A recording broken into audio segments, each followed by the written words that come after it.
est à vous. Merci Madame la Présidente. Chers collègues, j'ai l'honneur aujourd'hui de vous présenter mon rapport législatif sur la proposition de résolution numéro 632 déposée par le groupe En Marche et le groupe Mouvement démocrate sur l'interdiction de la pêche électrique. Ce type de pêche est largement interdit dans le monde, notamment en Chine, États-Unis, Brésil, Vietnam et dans de nombreux pays africains et sud-américains.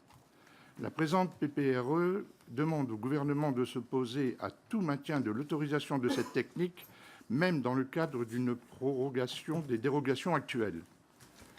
J'ai participé fin décembre avec 3 autres collègues, Erwan Balanant, Paul Christophe, Joachim Somporger, à la rédaction d'une tribune appelant les parlementaires français à interdire définitivement la pêche électrique et demandant à l'Europe d'assumer un rôle de leadership dans la préservation des écosystèmes marins et des ressources halieutiques.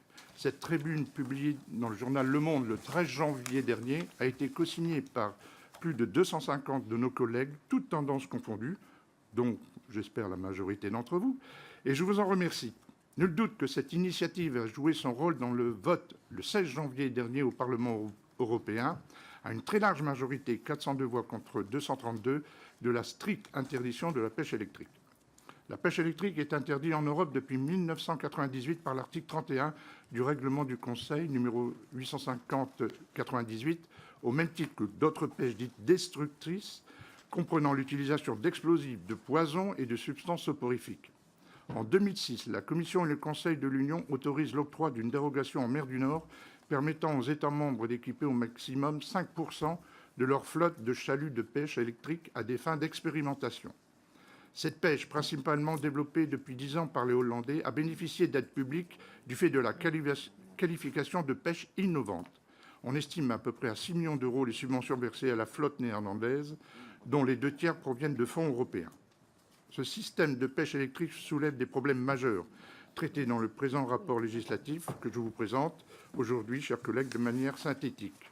Premièrement, les Hollandais ont outrepassé les dérogations. Selon le registre des flottes européennes, 28% de la flotte hollandaise est équipée à l'électrique au lieu des 5% autorisés, soit ce qui correspond à 84 bateaux équipés au lieu des 15 autorisés. Les Pays-Bas arguent pour justifier un tel développement d'accord avec la Commission, accord dont on n'a aucune trace. Deuxièmement, je veux rappeler ici que l'octroi de dérogation en 2006 s'est fait contre l'avis du comité scientifique, technique et économique des pêches. Le comité attaché à l'Union européenne indiquait qu'il y avait un certain nombre de questions qui devaient être résolues avant que la moindre dérogation ne puisse être accordée, compte tenu de l'effet inconnu de la pêche électrique sur les espèces non ciblées et ses impacts potentiels sur les vertébrés et invertébrés. Dans le même sens, en 2016, le Conseil international pour l'exploration de la mer indique clairement que l'extension de l'utilisation de la technique de la pêche électrique, sans évaluation préalable, ne serait pas compatible avec le principe de précaution. En conséquence, à mon avis, selon la présente proposition de résolution, la pêche électrique doit être interdite, y compris à titre expérimental, tant que l'innocuité de son impact sur l'environnement marin n'aura pas été démontrée. À l'heure actuelle, on ne connaît absolument pas les conséquences de l'usage du courant électrique sur le poisson, les œufs, les alevins, les poissons pubères et sur les écosystèmes, algues, fonds marins et pH de l'eau.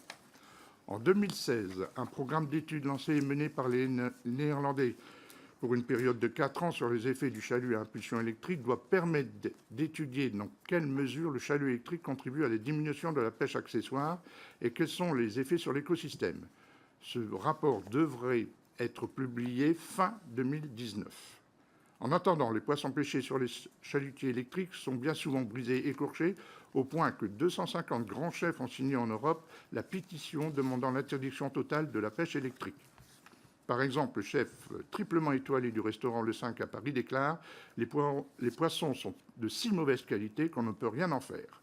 De la même façon, de grands distributeurs refusent la vente de poissons issus de la pêche électrique. Troisièmement, les risques de surpêche et les risques socio-économiques pour nos pêcheurs sont réels. Les pêcheurs français des Hauts-de-France ainsi que leurs homologues belges, hollandais et britanniques constatent un effondrement de la ressource dans la zone concernée, en particulier des stocks de sole et de plis. Cette pêche est malheureusement hyper efficace. Elle nettoie complètement les fonds marins. Les pêcheurs des Hauts-de-France sont contraints de descendre plus au sud en Manche pour sauver leur activité. Les pêcheurs observent également une raréfaction inquiétante des crevettes sur les côtes belges et françaises. Cette pêche s'est développée de manière rapide en raison de son caractère redoutablement rentable, dans la mesure où l'économie de gasoil est d'environ 50%. Ainsi, aujourd'hui, plus de 100 chalutiers à pêche électrique opèrent en mer du Nord. 84, je l'ai dit, aux Pays-Bas, 10 au Royaume-Uni, 10 en Allemagne et 2 en Belgique. La quasi-totalité de ces chalutiers sont sous capitaux néerlandais.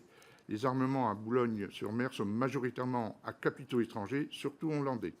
Le risque de surpêche est d'autant plus aigu que cette pêche est non sélective. Selon des études récentes, cette pratique impliquerait 41% de rejet contre 8% avec la pêche traditionnelle.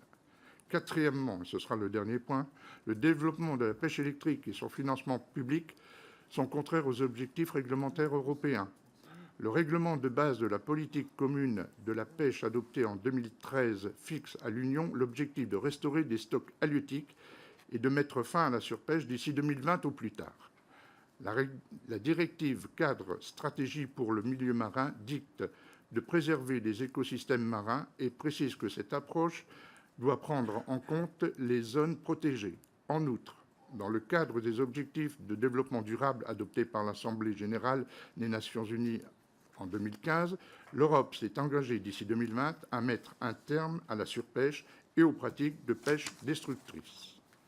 En préambule donc, de ma conclusion, mes chers collègues, très impliqué comme je le suis dans la défense des pêcheurs français, victimes d'une pêche électrique qu'ils rejettent, je tiens à vous faire part, avec votre permission, d'une analyse personnelle.